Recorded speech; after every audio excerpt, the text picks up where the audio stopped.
नमस्कार साथियों, मैं सौरभ कुमार। और अभी बात होगी बीपीएससी में जो नॉर्मलाइजेशन को लेकर जो विवाद था, और विवाद को कई रूपों में कई रंगों में देखा जा रहा है। निश्चित रूप से अभी जो अपडेट मिला है उसमें कि छात्र नेता दिलीप, जो इस आंदोलन के नेतृत्व थे हमारे साथी, और एक छात्र नेता होने के नाते मैं अब मांग करता हूं कि उनकी रिहाई जल्द से जल्द की जाए, क्योंकि जो पता चल रहा है सूत्रों के हवाले से कि उनको जो है जेल भेज दिया गया है। तो आज मैं पूछना चाहता हूं बीपीएससी से, बिहार सरकार से, कि कौन सी धारा के तहत आप खान सर, रहमान सर और आदि शिक्षकों को आप हिरासत में लिए थे, और छात्र नेता दिलीप को भी लिए थे। तो दिलीप को किस धारा के तहत उनको जेल भेज दिया गया, इन लोगों को बाइज्जत, क्योंकि जो चीजें पटना पुलिस के एक पोस्ट ने की तरफ से दिखाई दे रहा है कि खान सर बता रहे हैं कि हम छात्रों को समझा बुझाकर उनको भेज देंगे, और आप जो है हमको मेरी गाड़ी पटना में इस जगह पर खड़ी है, उनको हमको वहां पर छोड़ दीजिए। तो पूरी तरीके से आप समझ सकते हैं कि ये किस तरह का मामला है। तो मैं छात्रों से, अपने अभ्यर्थियों से जो 70वें बीपीएससी सिविल सेवा में बैठ रहे हैं और जो छात्र हैं, उनसे गुहार लगा रहा हूं कि हम लोगों का जो आंदोलन है, हम लोग का जो प्रोटेस्ट है, वो 3 प्रमुख मांगों को लेकर था। पहला मांग कि नॉर्मलाइजेशन और परसेंटाइल को लेकर बीपीएससी क्लियरिफाई करे, एक नोटिस निकाले। तो देर शाम तक ये ड्रामा चलता रहा। ड्रामा कैसे चलता रहा?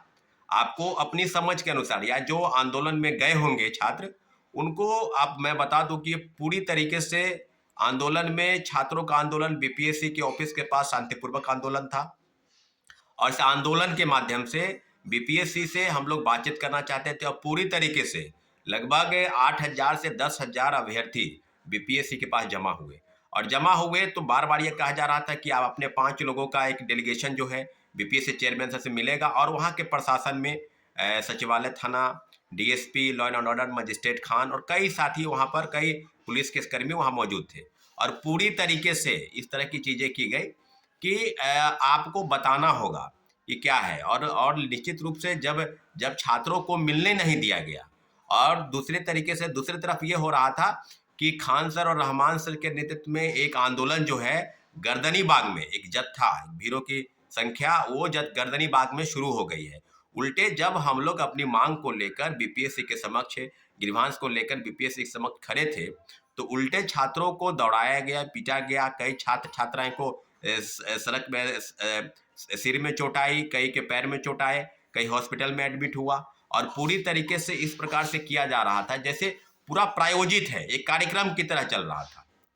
तो क्या बीपीएससी चेयरमैन को छात्रों से नहीं मिलना चाहिए, एक डेलीगेशन के रूप में जो बार बार कहा जा रहा था? और प्रशासन द्वारा ये भी कहा गया कि चेयरमैन नहीं है।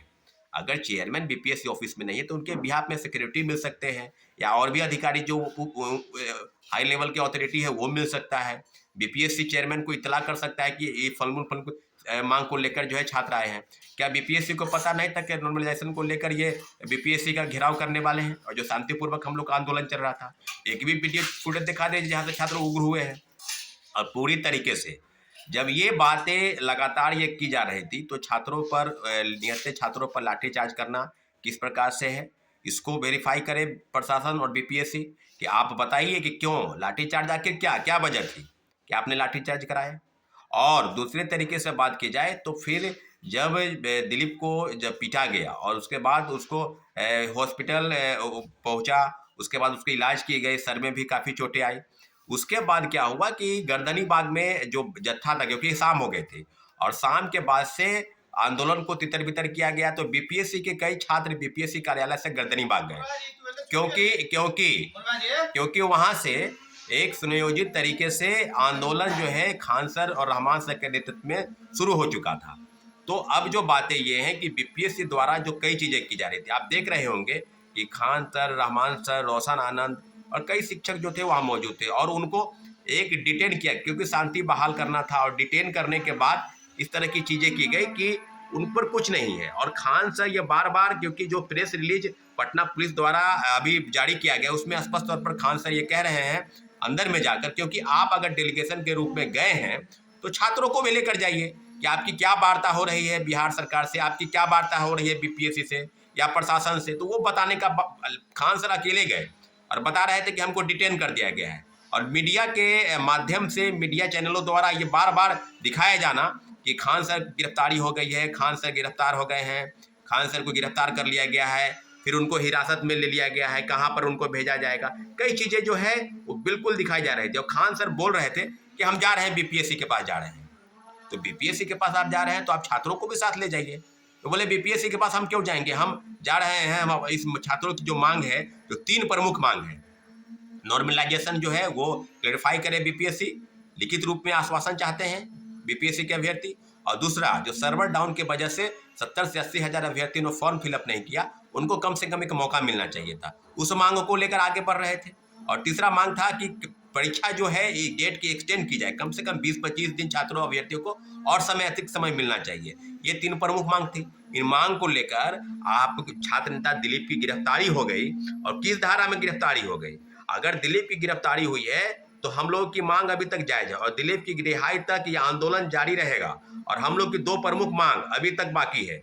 अगर दिलीप की गिरफ्तारी हो गई वही धारा में, और उसी धारा में खान सर, रहमान सर और किस प्रकार से एक सुनियोजित तरीके से एक कार्यक्रम जो चला रहे थे बीपीएससी के छात्रों के, जिस शिक्षकों ने बीपीएससी के नॉर्मलाइजेशन को समर्थन किया, और वही शिक्षक जो है सुनियोजित तरीके से नॉर्मलाइजेशन के खिलाफ में आकर बोलने लगे। तो आप समझ सकते हैं कि पूरी तरीके से जो है प्री प्लान कार्यक्रम था। गर्दनीबाग, अगर छात्रों के साथ आप खड़े थे तो आप बीपीएससी ऑफिस आते, बीपीएससी के पास आते, छात्रों के साथ खड़े रहते। और जिस प्रकार से कार्यक्रम को चलाया गया, मीडिया के द्वारा ये दिखाया गया, मीडिया को भी ये चीज़ों को समझना होगा कि आखिर किस धारा के तहत छात्र नेता दिलीप की गिरफ्तारी हुई है। और उल्टे रहमान सर, खान सर आदि शिक्षकों को बाइज्जत छोड़ा गया है। हिरासत में लेने के बाद तो दूर है, उनको गाड़ी तक पहुंचाया गया है। तो आप समझ सकते हैं कि पूरी व्यवस्था किस प्रकार से बनी है साथियों। इसलिए हम लोग मांग करते हैं कि हमारी जो 2 अतिरिक्त डिमांड है उसको पूरा किया जाए। इसके अलावा छात्र नेता दिलीप की गिरफ्तारी अगर पुलिस प्रशासन ने कर ली है तो जल्द से जल्द उसको रिहा किया जाए, बाइज्जत रिहा किया जाए, क्योंकि जो मांग थी उस मांग के नेतृत्वकर्ता दिलीप थे। और पूरी तरीके से मैं छात्र नेता होने के नाते दिलीप की रिहाई की मांग करता हूँ। और 2 अतिरिक्त मांग बिहार सरकार से करता हूँ कि जल्द से जल्द पूरा किया जाए। अगर ये मांग पूरा नहीं होता है तो हमारा आंदोलन जो है यूं ही जारी रहेगा साथियों। धन्यवाद, जय हिंद।